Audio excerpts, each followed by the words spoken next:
Bet. Okay. Hey everyone. Hey everyone. Welcome to Day of Debates. There's 85 people in here. Thank you guys for being here. We really appreciate it. If you could, please tap and like the live and share it out to anybody who's like a debate fanatic. Welcome to like the final round of the Day of Debates Professional Debate League tournament. So it's the PDL tournament, basically. We really appreciate your guys' support. This is a tournament that we're hosting to basically sort of try to start like a professional league of debaters. And today somebody will be walking away with $300 cash if they win this round. Today we got Divinityy versus Kayj on ethical egoism is true. And they're debating to see if they're going to win the entire tournament. In regards to the debate today, if you have any extra spare change, please gift the debaters first. They're here debating, gift the judges. We really appreciate them for being here debating and judging. And, if you have any extra change, gift the host, which is me, Kylo, and AR. We both have worked really hard to organize this and really hard to make the graphic for each round. Troy is here. I'm sorry. I got okay. Oh no, you're good. We got the Troyer, so we're gonna have the Troyer up. Good. But also, if you can't gift, we totally understand. Times are hard right now. We just appreciate you guys being here and watching and just being in the room, supporting these debates, commenting under the videos, sharing it with your friends. We genuinely really appreciate you guys. We can't do it without you. We can't do what we do without people watching, sending gifts. The gifts do help. We take the Tik-Tok money and reinvest it into like this project that we're doing, and we reinvest it into like our individual projects. So thank you guys for being here. And with that, we're going to start the final round of the Day of Debates PDL, Professional Debate League Tournament. And after this, there will be more tournaments. There will be more events. And we are ecstatic and happy to edit those videos, put it on YouTube, and get it to you guys and do what we do. So with that, the format is going to be, I think, 7-minute openers, 3 rounds of 5-minute cross-examinations, and 3-minute closers. So what? 7 minutes cross. Oh, 7-minute cross? 7-minute opener, 7-minute cross? The chat. Yep. 3 7-minute.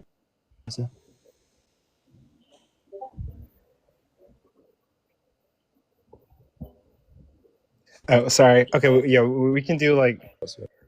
Yeah, we can do 5-minute openers and then 7-minute cross-examinations and then like 3-minute closers. I mean, I'd rather have a longer whatever, bro. That's fine. No, we already discussed it in the chat, in the group chat. We discussed that it's gonna be 7 minutes.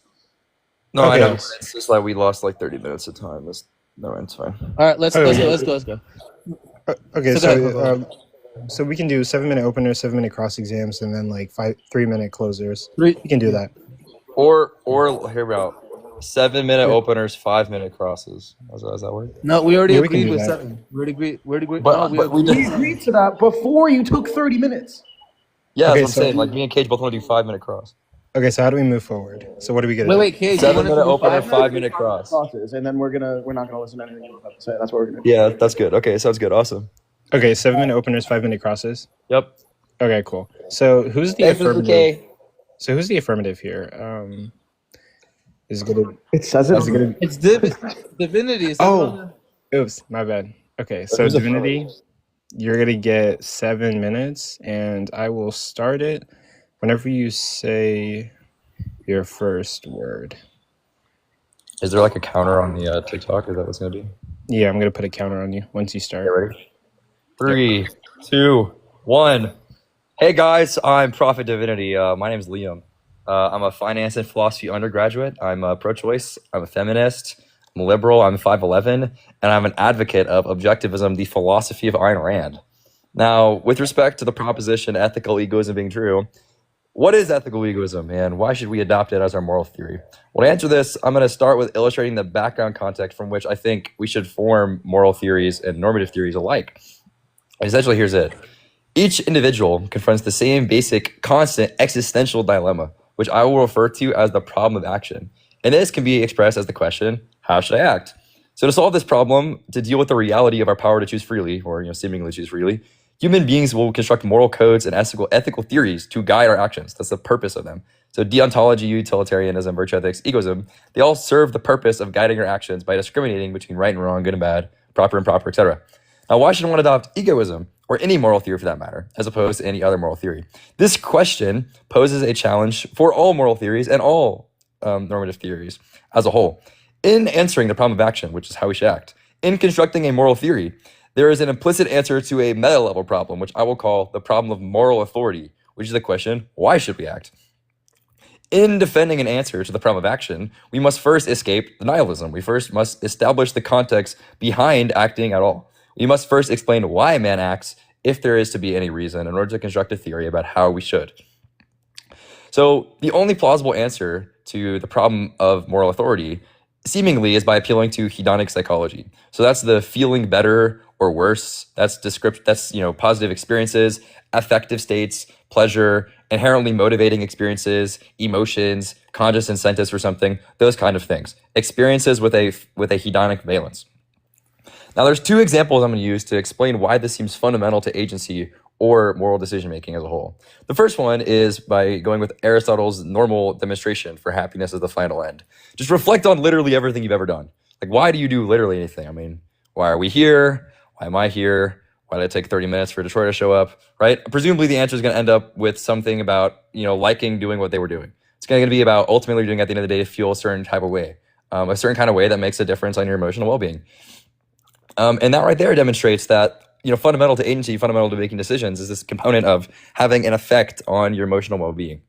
The second way to demonstrate this necessity of agency is to do the opposite, and that's to think about an unfeeling thing. I mean, just try to conceive for a moment an agent that feels nothing. Nothing makes any difference to their hedonic psychology. They don't feel better or worse doing anything. I mean, why would they do anything? Like, what would it even mean to say this person should do something? What would it mean to say that their actions are governed by norms? It just makes no sense to me to say that this person should do anything. If it seems like no argument at all would matter at all. So, kind of a fundamental component of agency here is the fact that there's kind of a give a fuck aboutness to acting, and norms have to somehow relate to and map onto the give a fuck aboutness of acting at all.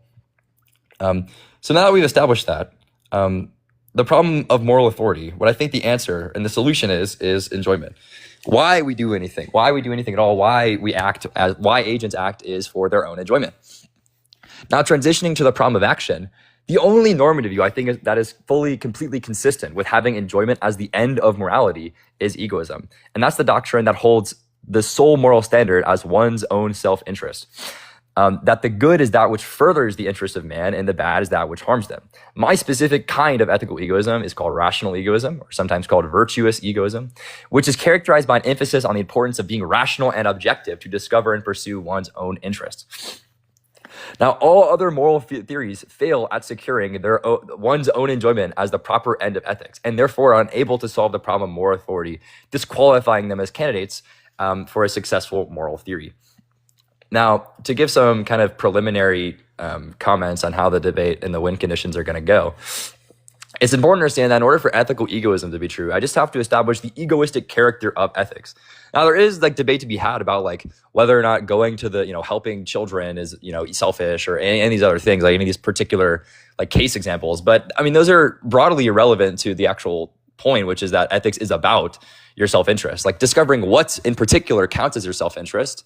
I mean, it can be kind of helpful to elucidate the concept, but it's not necessary to understand that morality properly has a selfish character. Attempted reductios through case examples will not succeed for those two reasons. One of them being that the argument for egoism that I've laid out is grounded in the very nature of agency and moral decision making. So intuition pumps or attempted counterexamples where you just stipulate something being good or bad are just necessarily going to have less credence than the egoism hypothesis, because the case for egoism is going to be untouched, right? And secondly, the reason why those kinds of reductio stuff that won't work is because the accommodation of the counterexamples is procedurally less important than having a kind of coinciding with the meta-ethical requirements you just laid out, with the requirements of agency and the problem of moral authority. So we should judge and adopt normative views based on their ability to account for the problems relative to their procedural significance. And of course, the most important procedural problem is accounting for the problem of moral authority. So you shouldn't allow the interlocutor to kind of like stipulate cases and then be like, oh, explain this, when it's actually kind of irrelevant to procedurally the most important thing. Yeah, essentially that's it. Another, theoretical advantage of egoism is that, given that moral codes and ethical theories have a functional purpose, which is guiding action, an advantage that egoism has over alternative moral theories is that it's practical and it is something that, very clearly relates to guiding your life. I mean, if you think about some of these more detached theories like deontology, or like this really immense utility, like, really immense, like rigorous, demanding process like utilitarianism requires, it's very impersonal, it's very impractical at times, and it's often unclear on the actual guidance in your day-to-day life. Whereas egoism is like very clear. It's about your day-to-day life. It's about like going to work. It's about who you should be dating. It's about what you should spend with your time. And the other theories are it's kind of hard to determine what to do with this theory. So looking forward to this debate. Thanks so much, Day of Debates moderators. Thanks so much, my interlocutor and my judges. Yeah, thanks. Thank you for your opening statement, and that will conclude your opening statement with about 10 seconds on the clock. Kayj, you're going to go next with a 7-minute opener. It will start whenever you say your first word. Yeah, right. So what's up today? My name is Kavan. That's my actual name, by the way. I figure we get that out there considering my lovely wife put that in the chat. Whatever, moving forward. So today we're debating this like idiosyncratic view that some person named Ayn Rand created a while ago, a school of philosophy, particularly the normative theory. Right? Keep in mind the normative theory, right? The proposition is ethical egoism is true. All right, so we're debating whether rational egoism more particularly, right, and that's going to be synonymous with ethical egoism in this case, is just the claim that all moral reasons are grounded solely in self-interest. Now, she has very idiosyncratic notions of all these terms, which will constantly get brought up in the debate, right? So let's just get clear. Let's just step back for a second and talk about all the win conditions of this debate relative to my position. My win condition for this debate is just to show that his normative theory, right, rational egoism, is false, or at least very plausibly false, right? Because it's either inconsistent or fails to account for the full meaning of moral language, which either deontic or evaluative, so on and so forth, right? And to do this, right, to sufficiate this win condition is just going to be consistent of 3 main arguments, right? So I have 3. One is the argument from conflict, the argument from altruism, and the semantic gap argument. So I'll lay them out formally. And they'll all be explained further in crosses and so on and so forth, right? So premise 1 for the argument of altruism is if egoism is true, supererogation is false.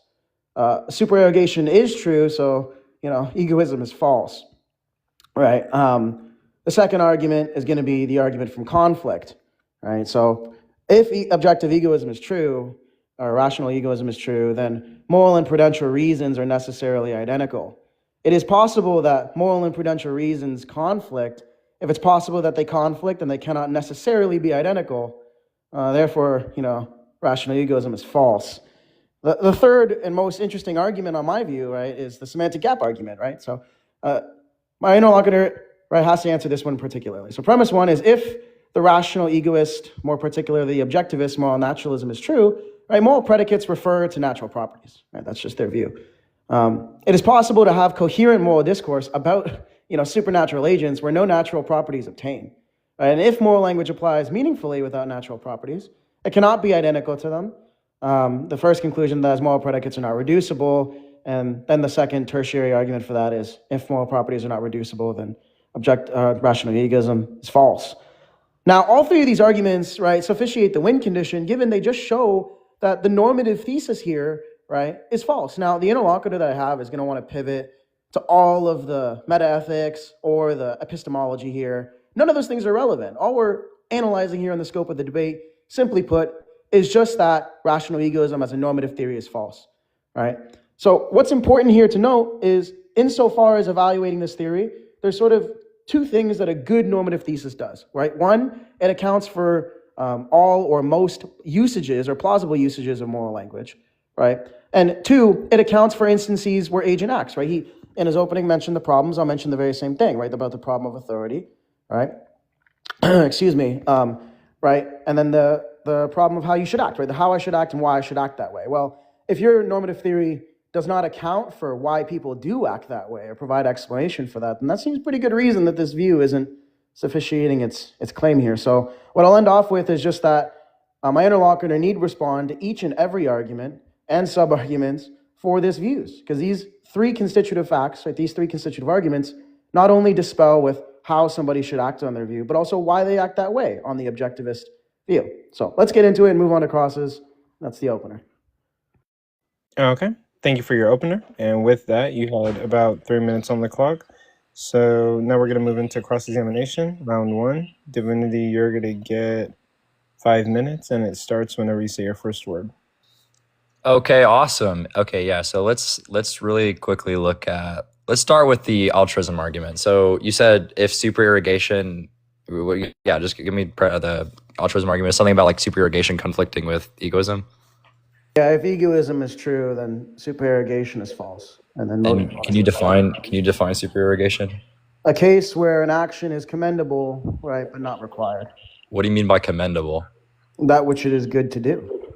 So if an action is good and by required, what's the modality for that? Sorry, what? What's the modality for required? Just that it would be like a moral modality. It's just that you should do. I mean, it. trivially, if something's good, then it's required under moral modality, right?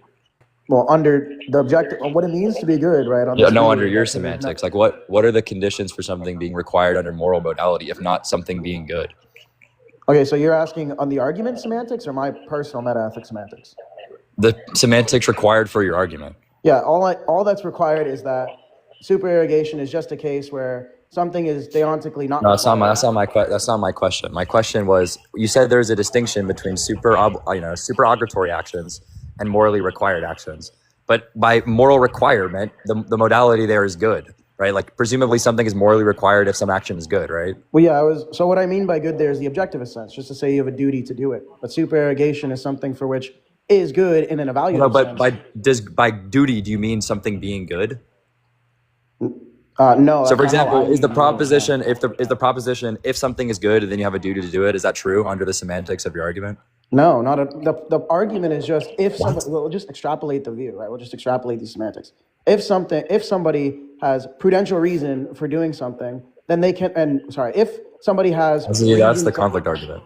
We're talking about the altruism. I'm talking about what egoism is. Egoism, at least as Rand defines selfishness here. Okay, this is kind of relevant here. So the point here is you're saying there's supererogatory actions, which in your view is an action which is good but not morally required. No, well, I already told you I'm correcting that. It's an action for which is deontically commendable, right? They have a duty to do. Okay, hold on, pause. So I just want to clarify. We're backtracking what you said the definition of supererogatory was. Yeah, I just said that 10 seconds ago. Look, when I'm in. Hold on.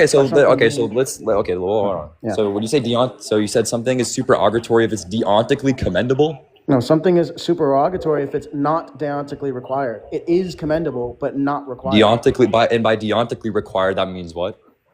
You do not, by deontically required, you have a duty to do it. And by duty there, you mean what?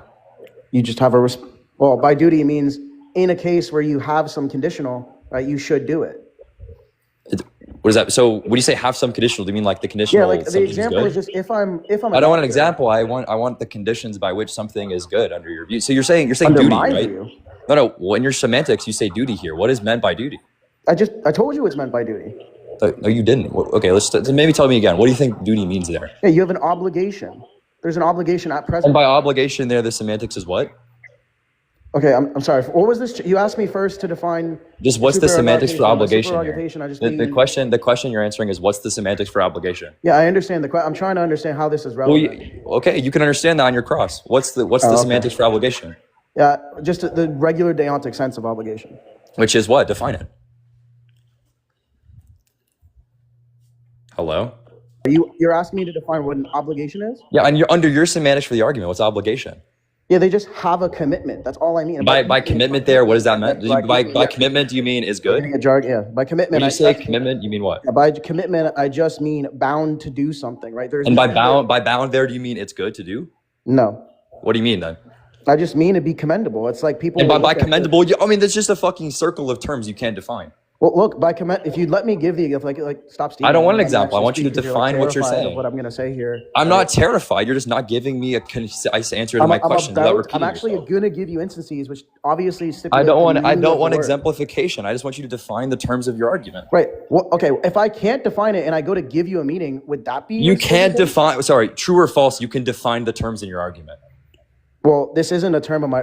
True or it's your argument. It's premise one. What are you talking about? True or false? At no point in my argument. At no point did you give me a definition that didn't repeat itself. True or false? You can give me a definition for the terms in your argument. The claim we're talking about is whether or not. Answer my question. Stop dodging. True or false? You can give me the definition for the terms in your argument. Yeah, false. Okay, so I mean, you just don't have a fucking argument because you can't give a semantic reduction of the terms. Good job. Okay, that's fine. I'll concede the rest of my time here. Okay. With that, we're going to move on to Kayj's first examination. You're going to get 5 minutes, and Steph's going to resay your first one. Yeah, right. So is it the case that you're absolutely dumbfounded by what supererogatory cases are and you're an egoist? No. Okay, so you have an understanding of what it means for something to be supererogatory. Yeah, I actually don't believe in supererogatory actions. Yeah, but that wasn't the question. I'm sorry, that wasn't the question. You understand what it means if an agent labels a case as supererogatory. Yeah, I know what you're trying to say. Okay, awesome. You know what I'm trying to say. Great. Then we can move forward, right? So it is the case, right, that on supererogatory cases, it's incompatible with the egoist view. Now, I just want to be clear here. What's your response to this?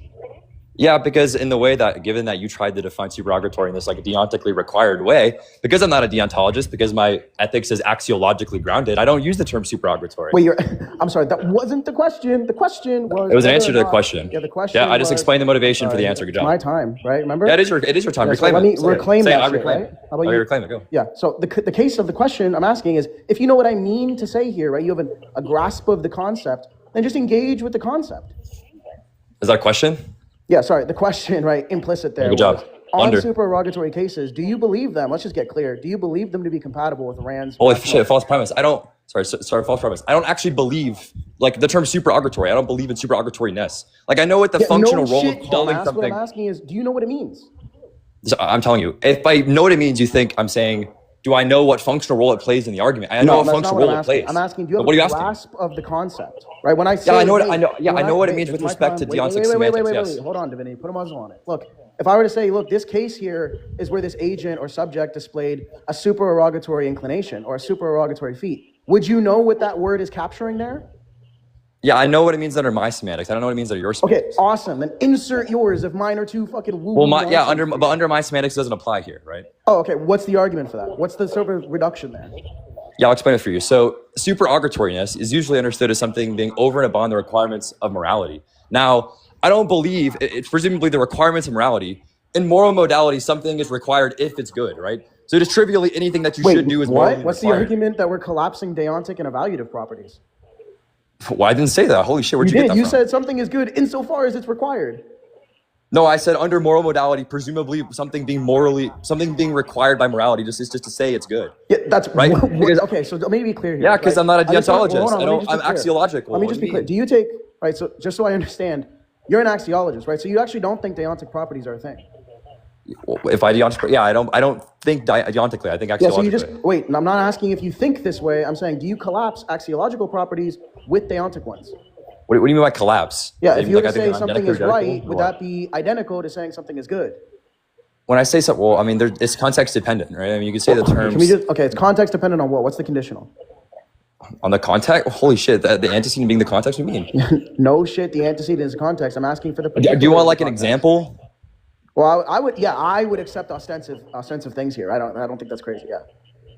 Okay, yeah. So, for example, if I looked at someone and they told me that they broke up with their girlfriend because their girlfriend's a trifling piece of shit, I would say, hey man, you did the right thing. And the term right there would mean the same thing as you did something good. And that would be to say you did what you should have done? Uh-huh. Yeah, so you're just erasing deontic language entirely and not addressing for the cases. Yeah, I'm not a deontologist. I just told you there's a distinction going on. on. Yeah, you just realize I'm not the view I said I'm arguing against. Yeah, no, what I'm asking here, Divinity. Right? My semantics are not deontic. What I'm asking here for is on the cases where there is, like, so when you reject the deontic evaluative thing, right, and I provide you a case where somebody did something supererogatory, which is just to say they did something over and above the bounds of morality. I don't grant that people. And everybody would call that good, but they wouldn't say they had an obligation to. I don't grant that. Oh, I'm sorry. You don't grant what? I'm not granting that people can do something supererogatory given the definition of the term. Okay, so you want like an argument for something being supererogatory? Yeah, because my point here is that if something's morally required, presumably that just means if something's required, You're just morality, redefining the terms such that they collapse. I got that. Right? Under what modality is it not required? Like, what do you mean? Yeah, I get that. You're just like, I understand the semantic illiteracy. I mean, if you can specify the modality, I mean, there's like moral modality, and like extra moral modality. I'll just give you a supplementary argument for the conditional, right? And that's just to say, if all moral, I'll give you the argument, right? I'll write it down, right? If all moral reasons are self-interested, then there are no genuine moral reasons to perform acts that don't serve one's own interest. But supererogatory acts are precisely the acts that go against self-interest. Therefore, if egoism is true, no supererogatory acts exist, which is just to support the conditional. Wait, what the fuck? Wait. Do you think that was modus tollens? Is that what you think that was? What? Well, inferential was that. Holy blunder. You don't even know what fucking inferential you are right now. You don't even know the inferential of the fucking argument you decided to construct on the fly. Wait, I literally just told you. Like, what? Okay. What did you didn't know? Okay, stop right there. We're moving into the second round of cross-examination. Divinity, you're going to get 5 minutes when you start your first bid. Yeah, okay, so I mean, I have to address all the arguments, so I'll just wrap up the last bit there with a comment, which is that the whole point is that the term supererogatory is to say you're going above and beyond the moral requirements. But for me, every time you analyze whatever the modality is for requirement, on moral modality, presumably the requirement is just being good. So I mean, like there's no such thing as like, you know, broadly that there is a supererogatory moral action, given that it's good, it would be morally required. Like that's just like saying there's like moral modality and extra moral modality, and it's just very unclear what exactly the line is there. And obviously, I don't think they've done any, at all the sufficient legwork to justify that such actions exist or what the modality is, and et cetera, et cetera. So I mean, you shouldn't even accept this kind of cases. But that's going to tell you the eventual. Anyway, so let's look at this argument from Conflict. You said if it is possible that there are moral and prudential reasons conflict, then egoism is false. Are you just missing you want me to just produce it because you missed the conditional? Sorry, that's premise 2 though, right? Yeah, the premise 2, it's possible that moral and prudential reasons conflict, yeah. On what modality? Asking the modality of the conflict? The modality of the possibility in premise 2? Oh, yeah, just logically. Why would that make egoism false? Given premise 1. Like, what's the argument for premise 1, actually? Yeah. Actually, sorry. Repeat premise 1 so I'm not missing it. Yeah, premise 1 is if rational egoism is true, then moral and prudential reasons are necessarily identical. And that's logically necessary? Yeah. Why would that be a requirement of fucking egoism? Because do you take prudential reasons to be... I'm looking for an answer. I'm not looking for a question. What's the argument for premise 1? Because on the case where Rand defines reasons as solely prudential, all moral reasons as solely prudential reasons... Why would I assume that quantifies across all possible worlds? Why would anybody interpret that? Are you just asking for the argument for the conditional? That's what I asked you for, and then you started yapping. No, you didn't. No, you didn't. You asked me for the argument for the conditional, and what is the argument you stopped for premise before 1? Giving the argument. What is the argument for premise 1? Okay, I'm glad we finally got to it. Holy fuck, right? So objectivism, right, holds that the only rational is that premise 1 is the. I'm sorry. Do you agree with this before? Because this is a term. Can you just give me a supplementary argument? Yeah, I just need to get clear on the terms. Is that fine? I don't need a runway, bro. Just give me a supplementary argument. All right. What one ought to do morally, which follows from the term I was about to tell you analytically, is just what promotes one's own rational self-interest prudentially. So therefore, if egoism is true, moral and prudential... What inferential was that? Wait, holy shit. Wait, sorry. What was the premise that justifies premise 1? Yeah, it's analytic. And I was about to give you the meaning of the word such that you'd understand it's analytically true. Okay, so your premise 1 is analytically true? No. In light of what term? Look, the definition of rational egoism is just to say that the only rational standard of value is one's own individual life and flourishing. Yes. Yeah. Why would you understand that with respect to all possible worlds? Because, well, I'm taking it respect. Why would anybody understand that Rand is making a quantification across every logically possible world when she says that? Insofar as she's an objective. Like when scientists say water is H2O, do you think they're quantifying against all logically possible worlds? Well, I think so, yeah, but that's not the point. You think that is the fucking point? I mean, you interpreted Ayn Rand as making a statement about every logically possible world. Well, yeah, you can look, even if you don't take it categorically, you can conditionalize it and say, insofar as somebody is a Randian objectivist, then it's the case that they hold that the only rational standard of value is an individual's own life and flourishing. Across all logically possible worlds? Yeah, with the conditional, yeah. Assuming they're objective, why would being an objectivist say that across all logically possible worlds? Because that's literally, look, what follows when I say I'm an objectivist, or when you say I'm an objectivist, right, which is just to say I'm psychotic, is also to say that I take it that the only standard of value is one that's rational and of an individual's own life and flourishing. Only with respect to what? Only with respect to what set? The set of all logically possible worlds, or with respect to the actual world? Well, you could quantify over both, presumably. Yeah, you're just the objective is just quantifying over the actual world. Good job. So, I mean, Wait, do you understand that? that? Your claim? Because I don't take it that way. Yes. Ayn Rand is only talking about the actual world. If you read the fucking first thing, when she says she should do X, that's not a type of modal statement there. That's with respect. That's an evaluation of you with respect to the actual world, which is why when you go on Google with respect to the actual right now, world. Sorry, it's my cross. That's why when you go on Google, you type in what is objectivism, it will tell you it's Ayn Rand's philosophy for living on Earth. She's not making quantifications across every possible world. Is that a question? Why would you interpret it like that? I mean, do you have a single piece of evidence that you can quote to me right now that makes you think she's saying that? Yeah, if you just go into the... Sorry, that was a yes or no question. Do you have a single piece of evidence? Yeah, but you can quote me right now. So the answer is yes. Okay, quote it right now. Yeah, so if you go into the Ayn Rand lexicon and you just type in rational egoism. Just give me a quote. I'm not interested in your soliloquy. Yeah, give me a quote. Only rational standard of value is a man's own individual life and flourishing. Why would you understand only with respect to all logically possible worlds as opposed to just with respect to the actual? I actually take only there to be quantifying over the particular standard, not the modality there. I think she's why would you say that if there's a logically possible world like that? Because I think she's quiet on the modality. I think she's completely quiet on it. Then why would you make the fucking modality logical? Because that's a bigger defense for the claim. Okay, is my time now? Okay, with that, we're moving up to Kayj's cross-examination. We'll start whenever you say your first word. Awesome. Yeah, so he kind of already moved on to the argument, right? So let's just get clear, right? If Ayn Rand's quiet on the matter, I could just make a weak contingent version of this, and the argument would still follow through. However, given Rand defines the term rational egoism in that way, that's just what it analytically means. So any given world wherein this thing is true, then that thing would follow, which means you can quantify over what somebody should or shouldn't do given this standard. You can conditionalize over possible worlds. I don't know why he thinks this is ridiculous, but look, do you want me to reevaluate the argument, or do you have an actual objection other than some type of nuh-uh? Yeah, with respect, okay, well, I mean, it's wrong to characterize it as a nuh-uh when you're like uncharitably interpreting what she says and strawmanning it. But yeah, with respect to you what's saying, the strawman? I just told you, she's not quantifying, when she says the only standard of value is man's life. That's not to say that the only standard of value across possible worlds is man's life. That's not what she's saying. Yeah, I take it that's not what she's explicitly saying. But yeah, that's not the implication of what she's saying. Right? Remember, but if you say rational egoism is this thing, right? You define it as the rational standard of value as an individual life and flourishing, blah blah blah blah gibberish, and then you quantify where you say if this standard is true, then you should do this given particular instances that would hold across possible worlds. And why it's not a straw man? Hold on. Gives a modal account. Right? False. Over modally, that's false. Fine. That's false. Wait, she gives a modal account? What is it? No, what I'm saying is false. Okay, is well, that that's not false, right? So let's get on to I'm telling you what's false. Sorry, I said that's false and you continue to speak. What's false is when she says egoism is true. That's just saying that in all possible worlds, egoism is true. She's not saying that. Which is why in all possible worlds, it's not required that the moral reasons and the prudential reasons. Wait, do you think that this argument is saying that irrational egoism, like I'm granting that necessarily egoism is true here? No. Premise 2 that you had in your argument in order to make, it's like modus tollens, yes? Premise 2 is, well... It's modus tollens, that's the inferential. The argument is modus tollens, and premise 2 is a denial of the consequent, presumably, right? Yes, yeah, and the second premise is that it is possible for moral and prudential reasons to conflict.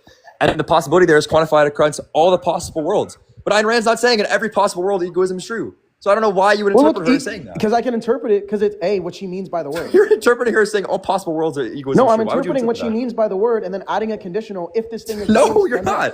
Ayn Rand is not saying that across all possible worlds. I know. Look. Let's be clear here. I understand that she's not adding some type of necessity case here, but what she is saying is that necessarily moral and prudential reasons are identical. Now, what necessary with respect to logical modality?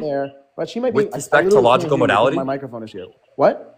She's not saying that with respect to logical modality. She's not commenting on the modality. Do you have any piece of evidence that would talk about what modality she's quantifying over? Well, yeah, obviously, like the entirety of Ayn Rand's literature. Cite one thing. Quote it. Sure. Okay. I mean, I need a lot of quotes here. You want everything? Yeah, I want one quote that explicitly. You can take her essay on the analytic synthetic, or Peikoff's essay on the analytic synthetic and Ito. Wait, his? Yes. Okay, so when we say Ayn Rand's objectivism, you think I'm talking about Leonard Peikoff? When I say egoism is true, what do you think I'm talking about? I told you. Ayn Rand's ethical rationale. You literally said in your opening. If you did slightly any research, you know that. Remember, you literally said in your opening by Ayn Rand, ethical egoism, which as Ayn Rand means it. I don't take that Peikoff and Rand are identical people, right? You might take that, but it's the case that if you can't produce a quote where Ayn Rand particularly commits to a particular modality given this argument, then I can quantify over it. That's not required. Find it uncharitable. That's not required. Just to say that the view is That's not required. So That's not required. So let's if just you move use on. slightly, I'll tell you Is why your it's not argument required. only that the I'll tell modality you of why. the argument is false, and you don't actually have I'll tell you why. Look, when you say, look, no, okay, well, which one you going to address? The first thing about what's required of me quoting Rand, or do you want me to address the other thing? Well, first thing, I don't think you can produce a quote by Rand. You said Peikoff, right? Yeah, Peikoff is the foremost Rand scholar. Like, Right, you can but quote you him. said in your opening, you're talking about how Rand uses the term. You Yeah, actually said Peikoff is. rational Did you hear what I egoism by said? Rand. He's a Rand scholar. He can like what do you talk? Like, he's a trustworthy source on Rand's philosophy. That's like the whole purpose. Okay, That's his whole I'm function. willing to be charitable here and say, okay, what did Peikoff comment on the modality for this point? For this point, or with respect to Rand, she's talking about the actual world. No, It's very what clear is a using quote the by historical Peikoff evidence that Rand is not shows- quantifying against possible worlds. She doesn't speak like that. Well, she does speak like that. Presumably, when she says, "Look, a man Where? should do-" No, she doesn't. What? Presumably, when she says a man should follow his rational nature, which is just some metaphysical gibberish, what she's saying there is metaphysically, it's the case that these men have this nature, and if it's the case that men exist in a possible world, they have this nature. If men exist in a logically possible world or a metaphysically possible world? Well, take it that if men exist, then it's Do you see obviously this both equivocation? Do you see this metaphysically and equivocation? logically possible. You see this equivocation? When Wait, Ayn I'm Rand not makes statements. equivocating on. Look, did you not just hear what I just said? Look, I'll finish my time. I heard there. so. That's why I'm saying you're equivocating. When she says that it's metaphysically a man's nature, and I say in some possible world where man exists, obviously it's the case it's both metaphysically and logically possible. That doesn't mean I can't quantify over it logically, given metaphysical and That's not the contention I'm making here. Okay, we have to stop it there. Now we're going to move on to the third round, Divinity. You get 5 minutes on the clock when you start your first word. Sorry, I got a call. I might get one in a second. Okay. Yeah, sorry. So, yeah, I just want to make a super last point on this, like, prudential moral reasons thing. I mean, when Ayn Rand says... Oh, I'm getting fucking spammed by a call. Hold on. When Ayn Rand says that the only standard of value is one's rational self-interest, I just want to clarify that that's one's standard of value with respect to certain antecedent conditionals, like the fact that she's quantifying over the actual world. She's not quantifying over all men in every logically possible world. She's not making a statement like that. I just want to clarify. So when the argument is supposed to motivate itself by saying it's possible that moral and prudential reasons conflict. Well, if the modality is logical, then like simply there being a logically possible world where that is the case does not necessitate that egoism is false, because egoism is in a statement about the non-conflicted prudential moral reasons across all logically possible worlds. It's a statement about them in the actual world. So I mean, let's not troll here. Now I guess I'll just ask for an argument motivating. Actually, yeah, let's just look at semantic. We'll look at the third argument. The semantic gap argument. So I mean, you're just asserting rational egoism as moral non-naturalism, or sorry, moral naturalism. What was your question? Sorry, you yapped. You're just asserting that rational egoism is moral naturalism, yeah? Well, you're a synthetic naturalist. That's the assertion you're making? Well, yeah, it's just trivially entailed. Yeah. Define synthetic naturalism. You hold that moral facts are identical with, constituted by certain natural facts. They're constituted by? Yeah, that was the exclusively natural facts? Sorry, what? Exclusively natural facts? No, synthetic naturalism, right? Your view holds that moral facts are identical with or constituted by certain natural facts. Yeah, and by natural fact there you mean what? Well, natural here can pertain to a bunch of things. I think the way Rand uses it is, as belongs to physicalism or as belongs to causal trains. Yeah, so fun fact, so just already fucking insane blunder from you. Ayn Rand has never described herself as a moral naturalist and a synthetic naturalist. She doesn't even use the term synthetic, okay? And what you just described, I wouldn't co-sign and Rand wouldn't co-sign. It's actually not a commitment made by my argument, made by me defending the proposition, and you invented that. Oh, I have a quote? Yeah, please quote me. Go for it. Yeah, so she says that objectivism specifically grounds the good in that which sustains and promotes life, which if you don't think that which sustains and promotes life is certain natural facts, then what the fuck is she quantifying over there, Liam? Wait, okay, hold on. So Ayn Rand believing in natural facts being relevant to morality is not the same thing. Hold on, I'm telling you right now. Ayn Rand believes that goodness specifically is a kind of relationship that an agent, right, a conscious, evaluative agent, has to natural facts. That's not to say that has to natural facts. Whether it is, it's not. It doesn't. Hold on. You said it was identical to a natural fact. No, I didn't. That's not identical to a natural fact. Also, calm down. Given your semantics for the term natural, Ayn Rand wouldn't co-sign something like physicalism or anything like that. Is there a question here? Yeah, I'm telling you right now, she wouldn't co-sign. Are commands a question? Holy fuck! I didn't say I was commanding you, moron. I'm telling you right now as a point, and you're gonna respond. Lock the fuck in. Okay, so here's what I actually said. Oh, and now you're buttering. Sorry, ceasing my time. Holy shit, stop. Look, when you say that Ayn Rand commits herself to moral naturalism, that's just not true. She's not making a claim about morality being reducible to, what did you say? She said natural means physical. Is that what you said? What? No. What did you say natural meant? I said it's something about physicalism. Something about, what the fuck does that mean? Sorry, just give me the necessary sufficient conditions for something to be natural. Well, look, on her view, clearly what she means. Is that necessary or sufficient? Yeah, by natural, they mean have some causal closure. On her view, particularly her view. Okay, sure. Okay, sorry. If natural just means is causally within the causal closure, sure. Okay, then what's the motivation for? Sorry, let me look at this argument again. I think close. What's the argument? Sorry, you said if non-natural language is coherent, then egoism is false. What the fuck?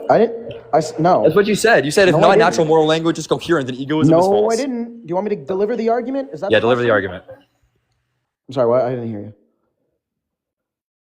What did you? I didn't hear you. So I got a call. Yes, deliver the argument. Okay, if moral naturalism is true, moral predicates refer to natural properties. It's possible. Or sorry, that was premise one. Premise two. I just got a call. Can you start over? Sorry, this guy keeps that's fine. Premise one is if objectivist moral naturalism is true, moral predicates refer to natural properties. P2. It's possible to have coherent moral discourse about supernatural agents, aka no natural properties. P3. Wait, what the fuck? Do you interpret rational egoism to be a semantic thesis? Well, actually, we're getting to my point. Holy fuck! Holy. Yes or no? Let's get going. Yes so or do you want no? me to finish the argument, or do you want to ask? That was a yes or no. That was a new question. Yes or no? I take it that it doesn't have a semantic thesis. That's the problem. Then why would it be the case that if the language is coherent, then it's a contradiction to her view? Well, you were about to get that in the third premise. Just hold on a second, Liam. Okay, sure. What's premise 3?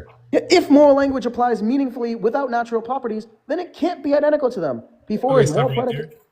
We'll start Kayj's cross-examination, and you can continue. Is this the last one, or? Yeah, this is the last one. Do I don't have another? I'm just trying to get clear. I don't have another one here. This is your last one. Okay.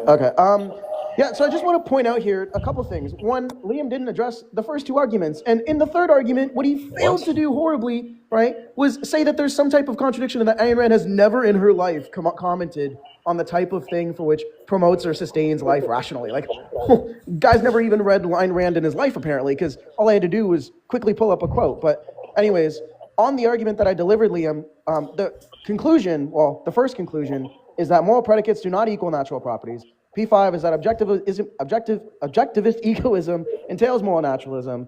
And conclusion from there follows from premise 3 and premise 5 that objectivist egoism is false. Now, I just want to give you a case scenario, right, where your semantics entirely fail. So have you seen the show Lucifer? That's the question. No. Okay, Lucifer is a show with Tom Ellis, right? Sexy ass motherfucker, by the way. And Tom Ellis is an angel derived from God, all right? And this angel is running around with other angels. And let's just stipulate here that this angel did something wrong, right? He harmed somebody else or what have you, whatever you want to use there. On the case where he does this, how does your view, obviously it's a case where if what's meant by natural and you think that all these things are reducible to these things or constituted by certain natural facts, well, the entire sentence about Lucifer hurting Amenadiel is intelligible, right? All of that stuff is intelligible, except what's meant by wrong there. If what you mean by wrong is some type of causal closure, right? Or some type of thing about physicalism. So on this view, how does your view seem to answer the why this person acted this way, which is one of your criterion for a good moral view? Holy straw man of the view. Yeah, so a couple things. That when objectivism is making a statement about rational egoism, and you're framing them as saying moral naturalism is true, which is again something Rand doesn't say. You're putting that label on her and giving her these commitments. When they say that, and then you take that to say Ayn Rand is saying that moral predicates equal natural properties. That's not to be a uniform semantic thesis, right? And that's not to say that there's coherent meanings of moral statements that are non-natural. She's not saying that the only fucking intelligible fucking moral semantics are hers. She's never said that, and that's not a commitment of her view. I mean, that's the first thing. Now, with respect to the Amenadiel thing, obviously, if angels and heaven and Lucifer, they're causally interacting in all these different ways, like presumably they would fall under Ayn Rand's semantics of natural. And if you're confused about why that would be the case, well, the reason why is because Ayn Rand doesn't use the term fucking I'm a moral naturalist.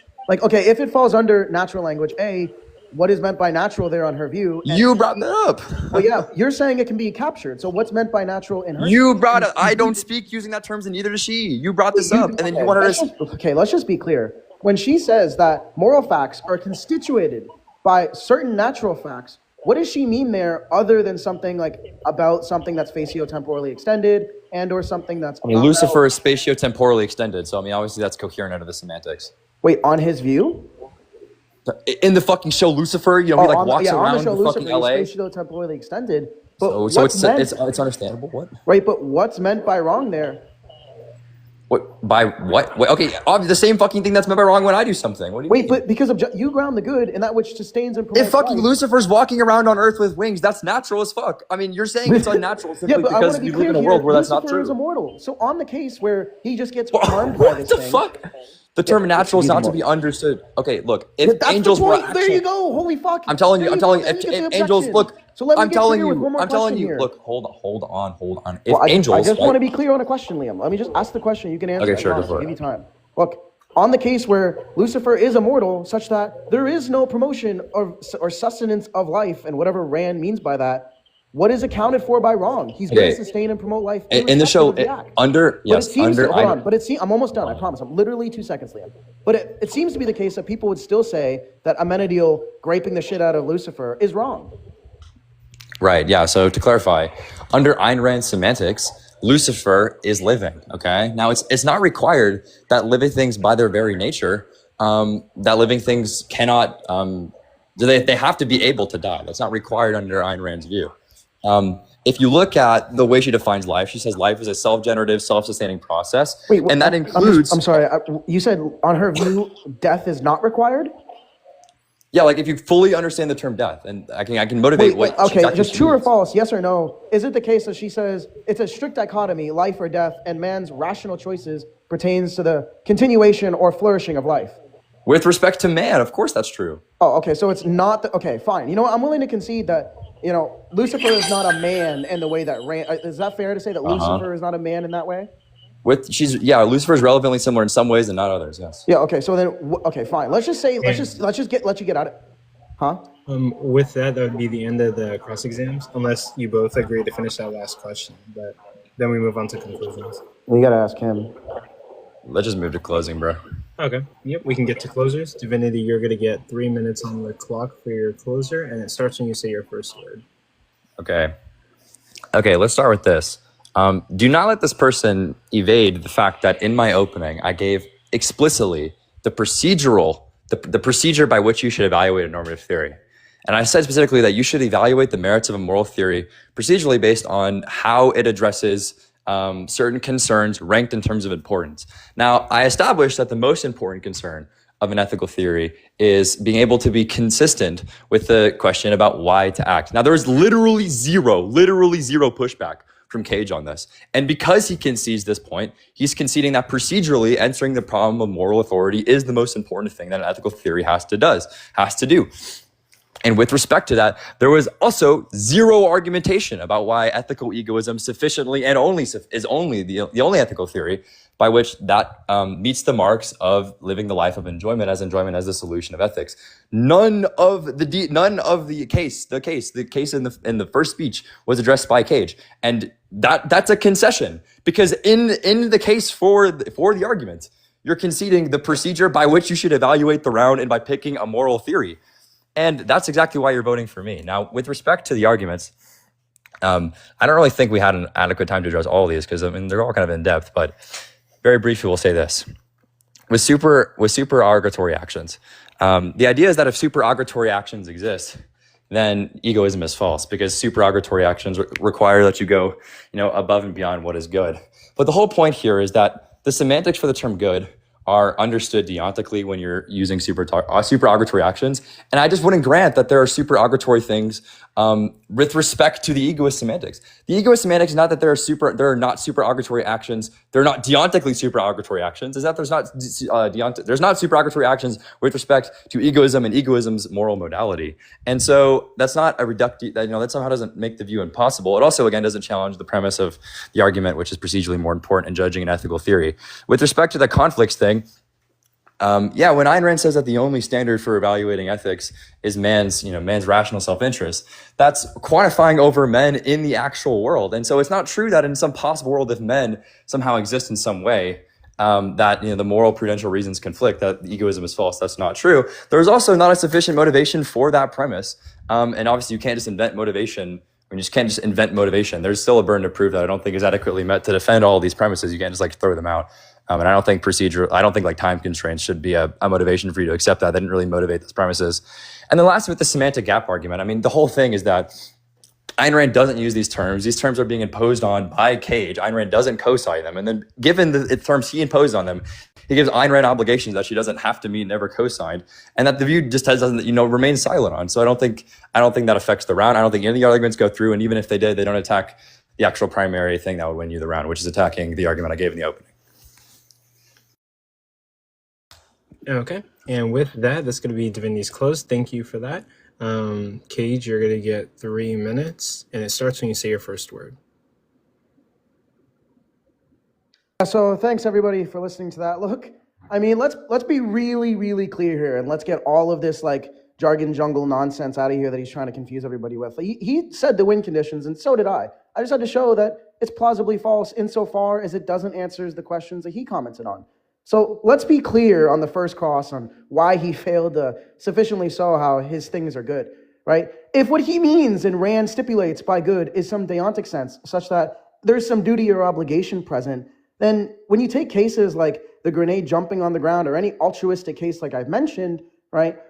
The folk wouldn't say that the agent or subject that jumps on the grenade is required to do that. That's fucking absurd. Nobody would say you're required to donate your kidney and any other altruistic case that can be mentioned here. What people do is they say, look, that's awesome. That's great. That's virtuous, right? And that's just to say that there's some type of distinction between that which is good evaluatively and that which is good deontically. So trivially, what you should do here is reject this dumb collapse of the semantics as Ayn Rand would put forth, because it's stupid and doesn't capture the way people use moral language or capture why people act altruistically, which on his own matter is why, a normative view would be dog shit. So it doesn't capture people why they act or why people act this way more aptly, right? And then the second round, he said and started out the round that, on the argument for moral conflict, it is the case that there's no type of issue here on how people use moral predicates, and he said that Rand is somehow not a synthetic naturalist, even though she clearly does use that type of language and can be categorically placed there. Yeah, sure, she rejects Kantian ideas, but I don't think that's relevant for the structure or function of her view, right? And questioning that was absolutely derailing. And he's right, we didn't have enough time to get through my premises because his entire strategy of the debate was to make sure I couldn't do that because it shows that his view is more plausibly false, right? The whole point about prudential reasons not being identical to moral reasons, as I talked about in cases where people have prudential reason for an action but have moral reason against it, is just to say that there are obvious cases of this. Like when a vegan is out late at night and the only store that's open is a goddamn hamburger spot, right? Like that's the whole point. The whole point is that if there's a hamburger spot and this vegan is about to unalive, they have prudential reason to do it, but obvious moral reason not to. Right? That's the distinction there, to not collapse prudential and moral reasons. I don't think the folk use this language, and I don't think that people would agree with that. Hence what my argument aimed to display. And then the last thing, where Rand doesn't co-sign this terms of good and bad, natural or not, literally he agreed to it insofar as there's some causal closure, or insofar as there's some type of something about physicalism which left unquestioned, which I guess on his view means that you should accept that. And if you accept that, then you agree that on fictitious moral language, if you take it to be fictitious, his view doesn't capture it, which doesn't hold the first burden he showed up, which is why it's the case that people use moral language or how they should act, because people think it's wrong fictitiously. That's it. Okay, and with that, ladies and gentlemen, that concludes the entire debate. Yes, the entire tournament. Yeah, and the entire tournament. Yeah. Wow.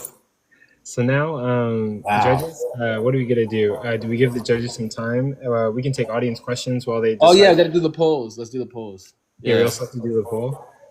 Yeah, take the audience questions, and then the judges will. Yeah, I still love Divinity, but I mean, you got to donate that money, bro. I'm just saying. Also, yeah, I hope there's no bad blood. It's a debate, but I don't know. It was a little spicy, but I don't think there was any bad blood. But you guys are good. In his previous debates, what do you mean spicy? This was common everyday talk. Oh, I mean, during parts of the debate, it was getting a little bit heated, but I don't think it was anything serious, whatever. But I guess we can do audience questions and then give the judges. I'm doing the poll right now. Okay. Here, let's see. Anyone request, we can bring like one person up at a time, and then judges, let us know when you're ready to like give your vote. We'll give you some time. There it is. How do you record, by the way? Yeah, I'm gonna be. I think tonight I'll try to put this on YouTube. Actually, so I'll put this on YouTube and then make a post about it. All right, Foundation, you have a question? Foundation, free delegate. You don't know that you're up here? Foundation, you there? Okay, all right. Well, Yeah, we gotta get to the stop next with one. that. All right. There's nobody that wants to ask any questions? First, I actually I do have to do something, right? Like that wasn't rhetoric. Oh, okay. Judges, are you ready? Are you doing good? Oh, okay, guys. Yeah. Maybe the judges first. Good stuff, guys. Love to see it. Think there was. I'm gonna fucking wipe out this whole panel if we don't get judges first. Yeah. Come on. Let's get judges.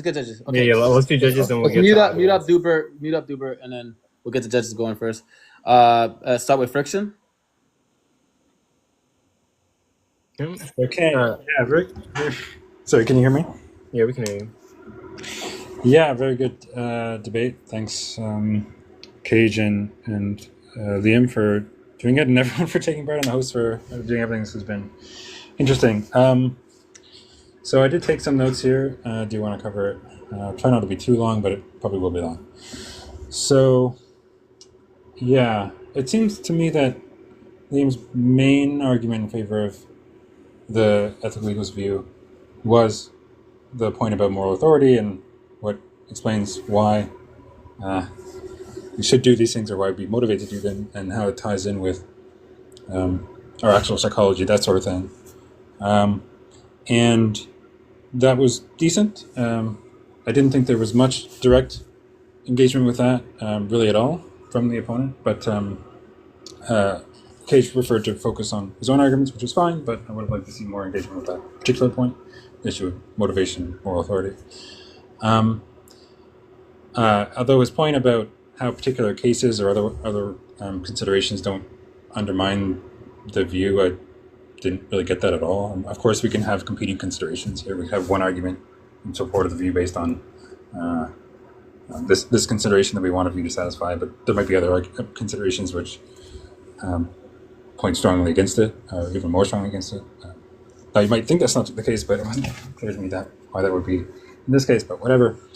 And then when it came to Kayj's opening, I was going to skip some things, but whatever. He briefly went over the three main arguments he was going to focus on. The first one was the kind of altruism supererogation argument, basically on ethical egoism.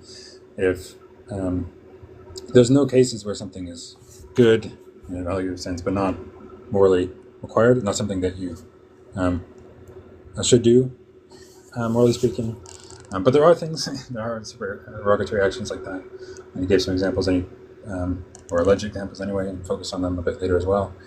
And so that incompatibility there undermines ethical egoism. And then the second case being where, and it's sort of a similar thing, but the conflict argument where moral and prudential reasons can conflict, where you can, it's plausible to say that there are things that you should do, but your prudential reasons point in a different direction, or vice versa. And then which if true, that shows that some moral and prudential reasons don't align, assuming prudential reasons are understood in the way that ethical egoist is understanding of moral reasons here. And then the final argument was a semantic gap argument. So on ethical egoism, moral predicates refer to natural properties, but they don't have to. This is I understood this as a kind of open question argument. When we use these terms, as we understand them, we could, for all we know, apply to things apart from natural things. And if we're claiming that as a matter of identity, they do pick up natural things, then, that would undermine that view. Now, in the first cross, there's a focus on this first argument, and Liam spent a lot of time trying to get clarity on certain terms, like required think he was asking for the modality there, but if I recall correctly, the term required only came up with respect to something being morally required, which just means it's something you should do, something that you're. Now, you might, as he did, ask for further analysis of that. It's not. I don't think Kayj. Well, he was able to give a few related or synonymous terms like you should do or you have to do morally or something like that. Or at one point he said commendable, but he shouldn't have said that because that's not necessarily required. But he wasn't able to give any further or deeper semantic analysis at that point. It's not clear to me that would be required, but anyway, that cross was sort of wasted a bit on that, I think. But anyway, when we got into the neg cross, they started talking about, well, does he believe in supererogation? Does Liam believe in it? Or does it collapse at the deontic and evaluative? I thought this was fair. I actually thought this was a pretty good point. That was a more interesting cross. And when it came to F cross 2, there they discussed the argument concerning the possibility that prudential moral reasons conflict. And this was interesting. I mean, so I think on this topic, I think both people got some things right and both people got some things wrong. So I'll comment, although what they in fact got wrong is less important to the judgment of the debate, but I'll comment on it quickly anyway. It seemed to me that Kayj's argument here presumed that Rand's thesis was an analytic one, that all that it means for something to be good or that you should do something is that, well, it satisfies certain self-interested concerns, whatever. But as far as I know, that's not what she says. It's not a claim about what the terms mean. It's a claim about, well, what they in fact pick out in the world, and not claiming that there's also that semantic thesis as well. So Liam didn't really point this out, I don't think, although later he did say something about how it's not a semantic thesis, but didn't really tie it back to that. But as I understand it, it's not a semantic thesis. However, that's not to say that it doesn't support the modal claim. And the fact that she doesn't talk in modal terms or quantify over possible worlds in this way does not show that a plausible consequence of her view is the stronger modal claim, which I actually think it is, right? If her view is that these things just are this, that in fact it's an identity claim, and we understand identity claims to be at least metaphysically necessary, you might question whether identity claims are true identity claims are logically necessary.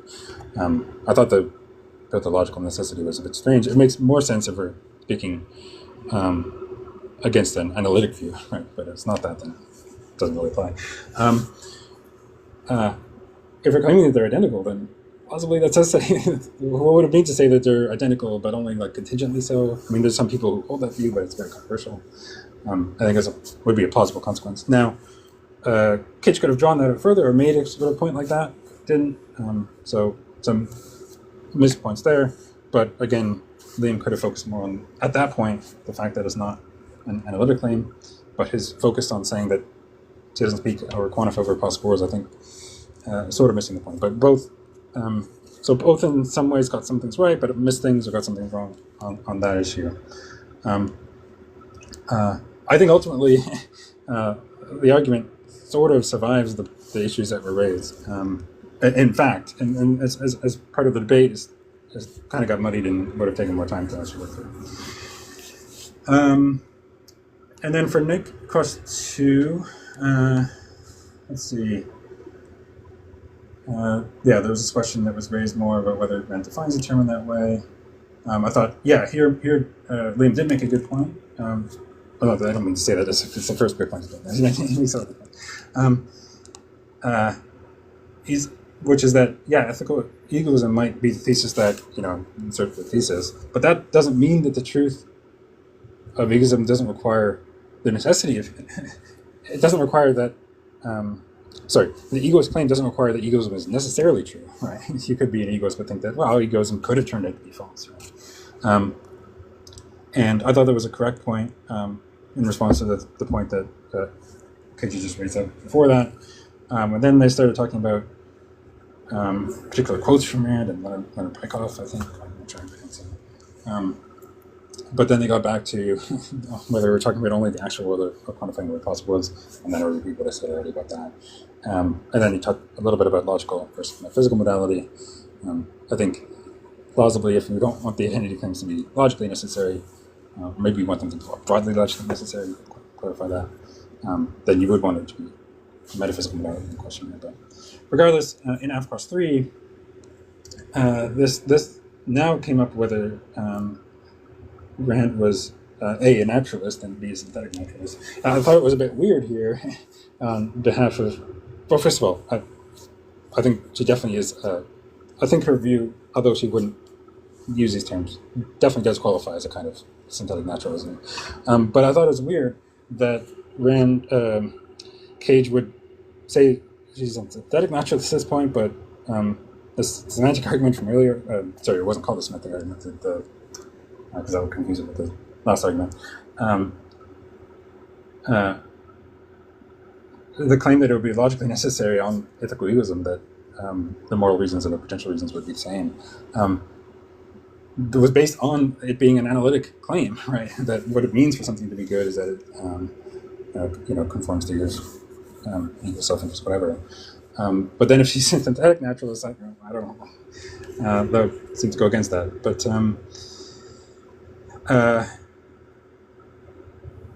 yeah, so then there was a discussion about the semantics there. I think it's pretty clear that, as a matter of fact, as Kayj pointed a little bit, we're talking about the moral as a function of the biological, yada yada. That it's a naturalist view, but the whole stuff about what are natural properties, I think that was quite clear or important. I'll just go for the cross 3. I did not like the example with Lucifer at all. I didn't really get that. I thought they did good to point out that, well, it does look like this would be a sort of example where Rand's reasoning would apply.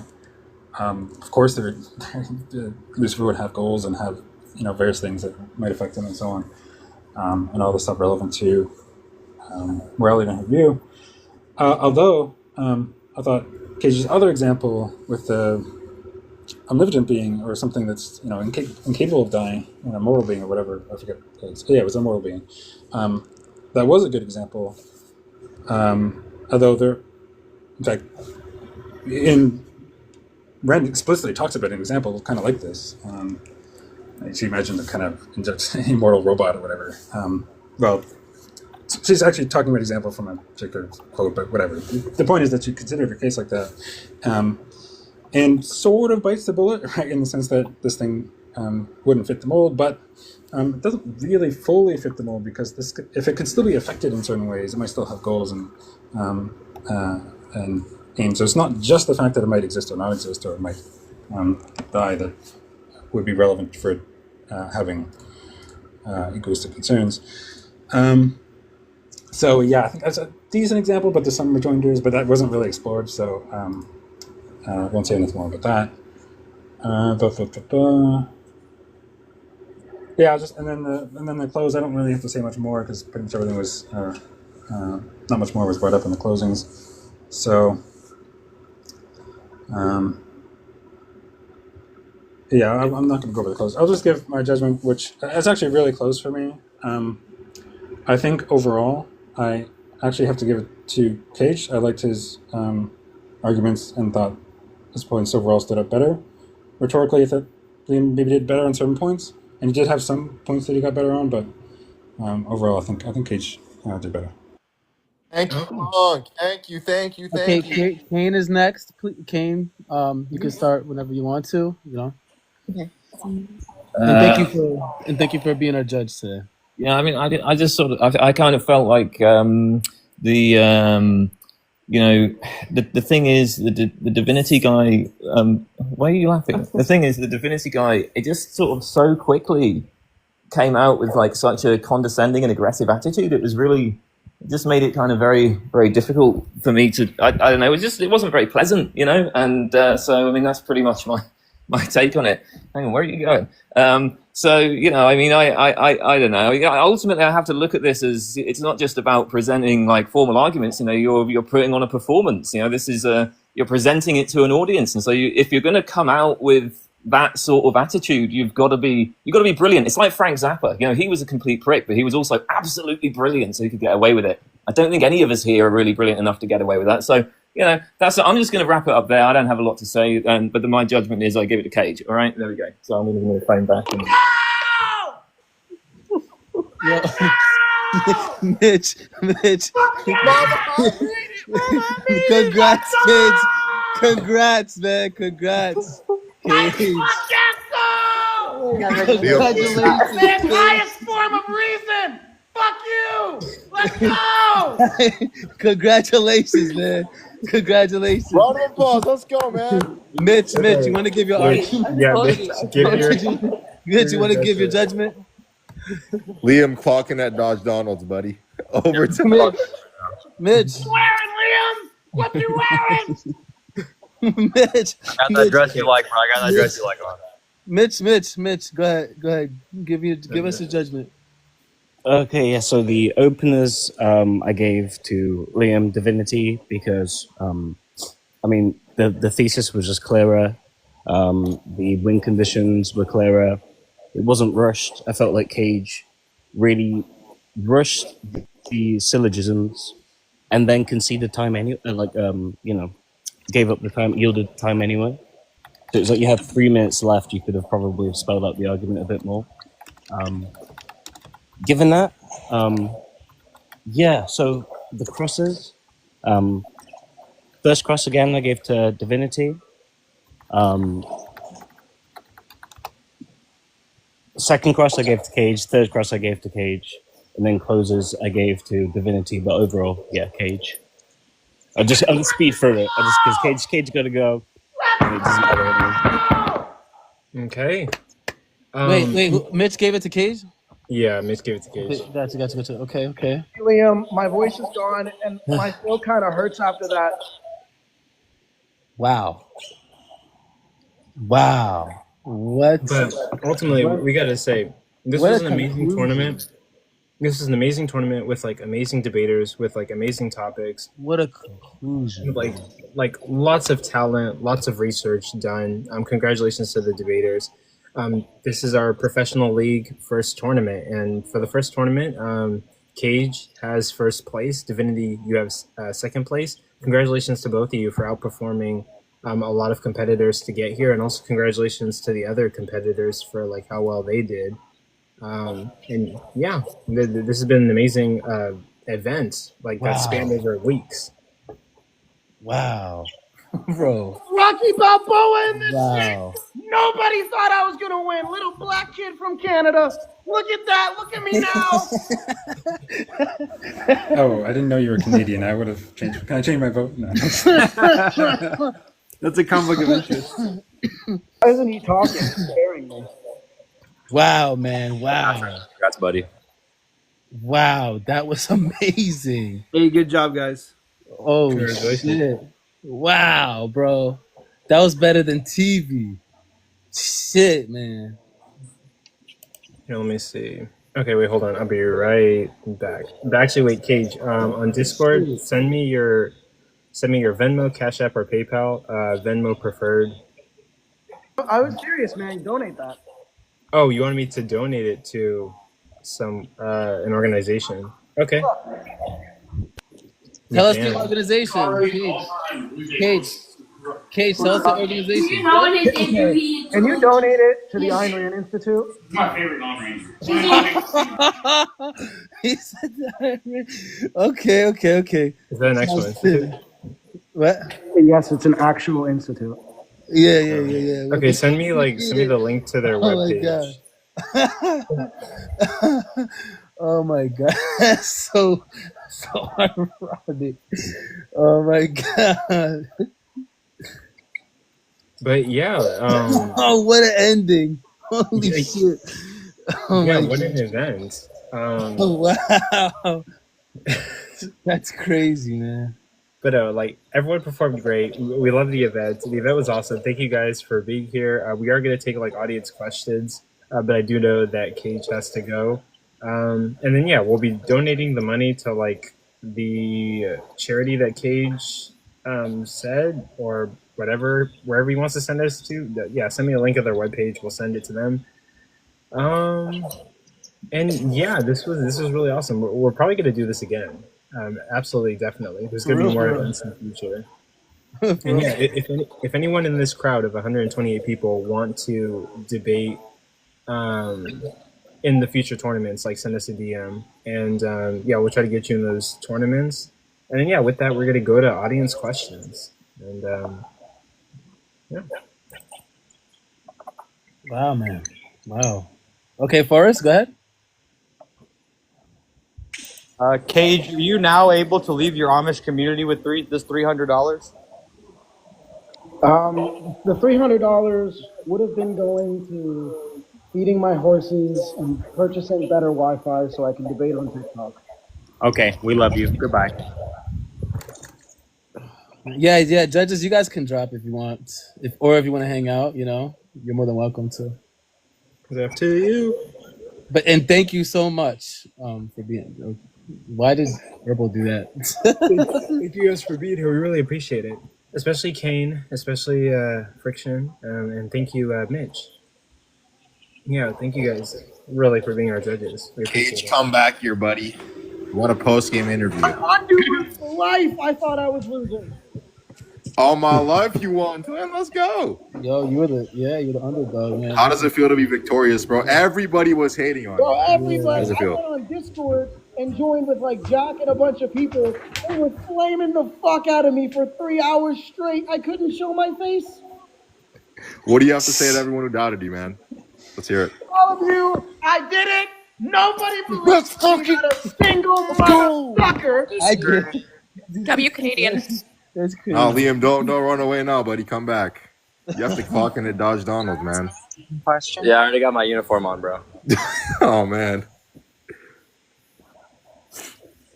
Hey, Detroit, that was a long-winded soliloquy. I fell asleep there, man. Come on. Yeah, that was the first one that I actually took notes on. That was good. They be hitting on us. Sorry if I put you all to sleep. Someone said Ayn Rand's racism in chat. Like she didn't write an essay on why racism is evil. Hey, Detroit, That what do person you have in on the that chat now? was also saying she was for slavery. Ayn Rand actually advocated against slavery. You cannot have a free market with slavery. Verbatim is what she said. Liam disagreed.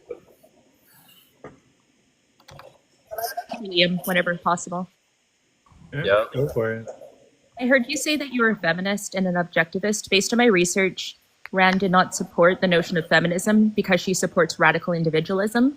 So that would encompass that each person, using their own rational faculties, has the ability to further their own life standard.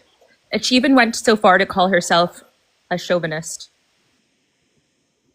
Yeah, I mean, Ayn Rand's commentary on feminism is broadly about like the waves of feminism that are egalitarian. So it's less of a commentary on like an objective view about the treatment of women with respect to them being individuals and deserving equal treatment, and more so a commentary on like what was the feminist movement at the time and their philosophical roots. So that's why I think the two things are consistent. Like if you understand feminism as an advocacy for the social, political, and moral equality of women, then Ayn Rand obviously endorses that.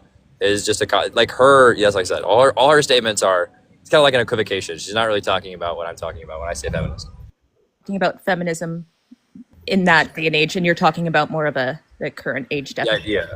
Yeah, she's talking about feminism, the movement at the time, not feminism, the philosophical theory. Thank you.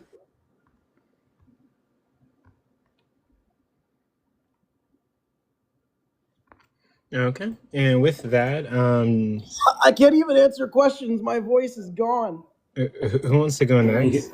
Can you give one more let's go, please? If my voice rocks, none of you better clip it. All right. Just gotta channel my rational talos. Kayj, wait a second. You stupid bitch! I was mid inhale. No, fuck you. You're not getting any more. No, Haru ruined it. Okay, like This is an idea for Robbie Rob, but me, like, I'm totally fine to donate it to. Well, okay, Jesus, this is gonna sound bad, but he was saying, I can't say this. Never mind. No, just say. Wait, just want to just invite Robbie up? Yeah, Robbie, come up. Robbie, you want to come up? Yeah. Kayj, do it. Supposed to do what? Yeah. Okay, well, just to preface this last one, Liam is a jargon jaguar, right? Bro, you use more jargon than me. You use more jargon than me. Yeah, I don't think this one's not even introduced all the analytic terms. Like what? Yeah. For reference, I reached out to Don Marks, and Don Marks said, "Look, I'm best friends with Liam. I don't think you're gonna win, but because I'm interested in helping the intellectually impoverished, I'll give you my best direction."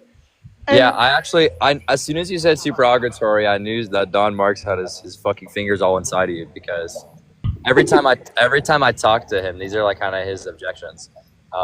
And like with the supererogatory, I mean, we could actually, like, part of it is like unironically, like when you run 3 arguments, it's like when you run 3 good arguments, like getting actually substantively speaking through it is like kind of difficult, because in cross-examination there's like a bottom line, right? So yeah, I mean, you can't really investigate them the way you should, but like I like to. I thought for the time you did pretty well of getting through most of it. Like obviously not in much depth, but like covering it at least somewhat. That's the thing, because I want to, with respect to the supererogatory stuff, like I mean, I can explain to you, like, I think the term supererogatory can apply, but like with respect to like more specified context.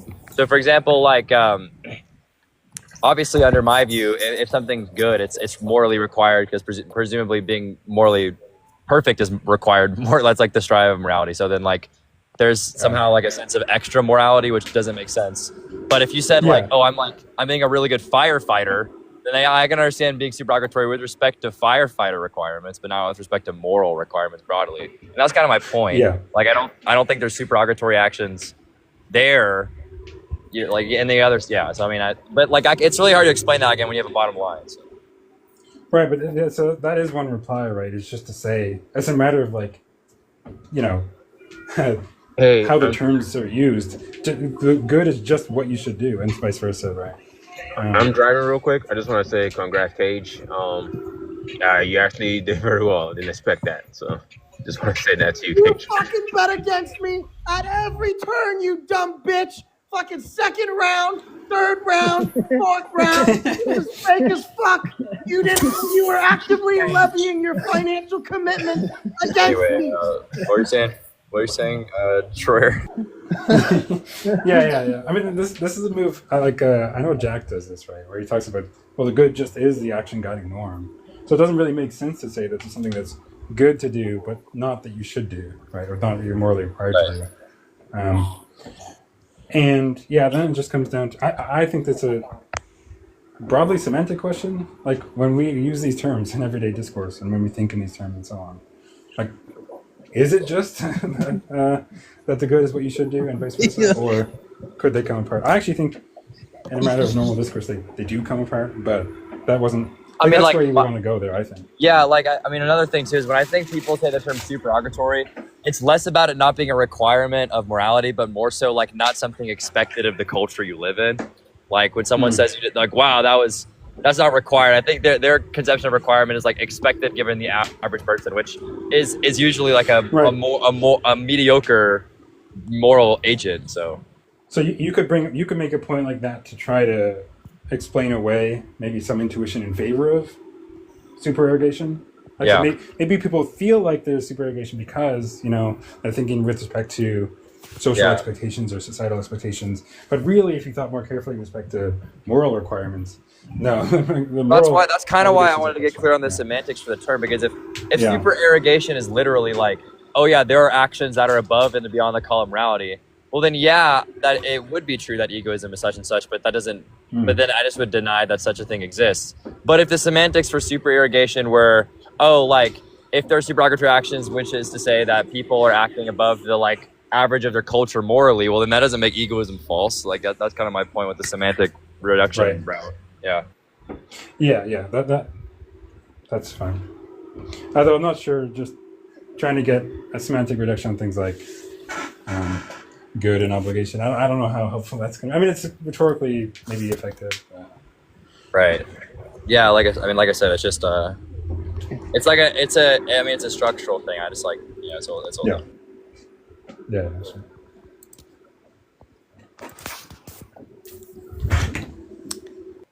But any more questions? Yeah. Kayj, are you still planning on retiring from TikTok? Oh shit.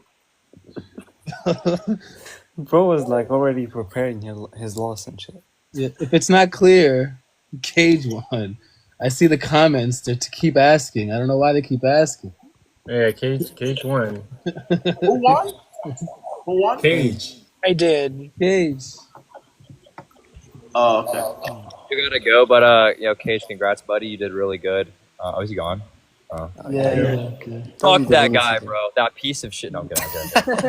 Dishonest piece of Divinity, shit. bro. Dishonest as fuck. Did you like sack so because of the bet you had against you? No, he was just That's naked. what it is. Well, what you don't understand is that I Is this actually an put insider trading that. What you don't understand is that given that he was the underdog and that the yields for the betting would be higher, I actually bet on him, and then I actually threw it around. Oh, that's crazy. Because I'm an egoist. Liam, maybe next time put some clothes on. Yo. Maybe. But I think like both of you did like very well. Like you guys are definitely like the higher skilled debaters. But yeah, no, I think it went told very you guys. Not your Black business. men always win. Well, that's okay. an empirical I mean- claim, which is falsified, but Divinity didn't finish I'm like gonna this. rotate my like devices analysis, this way. but- I'm just kidding. White men always win. So either way, well, my guy. it would have been Yeah, a get white him out man of there. winning. This is a professional platform, my guy. What are you on?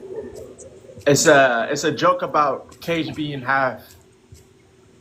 Oh. Well, okay. Well, but any further questions? Any What is going on? Fiction and friction? God, dude. Can I give a fun fact? Wait a minute. Go for it. Wait just a second here. Hang on a second. Wait just a minute. Hold up. This bottom arm. Wait a minute. Wait a minute. Like, can I give a fun fact? Go for it. I have actually beat Kayj in a debate about fast food. Okay, well, we're gonna have to like see that one on film. That's not true. Well, Good. So by if the transiting, debate Nobody was remembers that. Nobody remembers that. if the debate was who can eat more of it, I think we know who won. All right, that's too much. Oh my god. Guys, please. All right, so Wait, Kayj could easily eat more fast food. He's like a body. wait, is that it? Like that's it? Yeah, that's what I was saying. That's it. All right. Well, I guess final words. Final words. Thank you guys for being here. Thank you guys for following this tournament for the last 5 weeks. We really appreciate it, right? Like this project is me, OG Kylo, and AR trying to create a social media company where we bring professional debates to TikTok, and we just want more people to have like access to like professional content that will enable them to like educate themselves and maybe get them more enthusiastic about debate and maybe get more people to debate more. And yeah, we really appreciate it. We can't do this without you guys showing up, without you guys gifting the people who debate, without you guys gifting the hosts, the judges, and also just talking about it. I think all of us, me, OG Kylo, and AR, and also the people who debate, the people who judge, I think it excites us to see people talking about our debates in lives and getting really excited about this content that we put out. We work really hard on it. We organize, we schedule around people's jobs and personal schedules. We try to book like big clients, and we're going to continue to do so in the future and really try to build this up to like maybe one day we can start hosting like in-person conventions and in-person debates. That would be really awesome, right? To like rent out like a stadium, a mini stadium, and have people show up and shake hands with all of you guys and really show you guys how much we appreciate you guys. So we really try to make this professional. We're trying to bring professional debates to TikTok, and we can't do it without your support. So we genuinely appreciate it. OG Kylo, AR, if you guys have any further comments. I think you summarized it pretty well. Yeah, you did. Yeah, you said everything that I would have said. And thank you, judges, man. We couldn't have done it without you, man. Appreciate all of you. Yeah, I'll send you my PayPal. So. Yeah. Send me your PayPal on the. So we can request. Well, you funny. Nah. Yeah, definitely. Friction. He was committed, man. Came every single week. Yeah, I mean, I did every debate. Yeah, we actually genuinely appreciate. Yeah, you came like every single weekend. Hey, Coco, you forgot to say thank you for your candor. Oh, yeah, we can conclude with the classic. I used that word because I watched like Divergent, the series, and I thought it was a cool word. But then I looked at the actual definition. I was using it wrong. But but we appreciate everyone being here, and thank you all for your candor. But yeah, we can't do it without you guys, and we hope to do more professional events in the future. And again, yeah, the goal is to host like in-person events and shake each and every single one of your hands and tell you guys thank you, and try to see if we can repay you guys for your support. And yeah, we can't do this without you, and we put our content out there and you guys like it, so we appreciate that. Yeah. Awesome. All right.